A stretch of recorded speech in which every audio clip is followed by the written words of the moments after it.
अस्सलामुअलैकुम। आप देख रहे हैं AI office online certification courses बिल्कुल फ्री जिसमें ऐप सीखती हैं MS word, PowerPoint, Excel, AI skills. तो चले आज के वीडियो स्टार्ट करते हैं। आज की वीडियो में आप सीखेंगे कि कैसे MS वर्ड में आईफल टावर की सैंपल को जनरेट किया जाता है। सबसे पहले हम MS वर्ड की फाइल को ओपन करेंगे।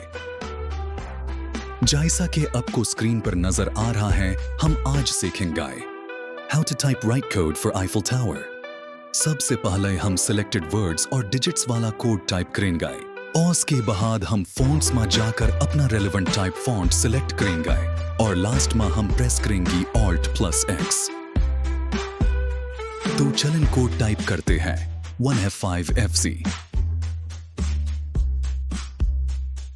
अब हम अपना फॉन्ट ऑप्शन से सिलेक्ट करेंगी और लास्ट में Alt+X की प्रेस करेंगी और हमारी आईफिल टावर का सिंबल ड्रॉ हो जाएगी।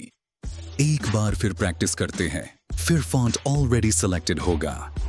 टाइप करेंगी 1F5FFC, फिर Alt+X के बाद हमारी आईफिल टावर की सिंबल ड्रॉ हो जाएगी।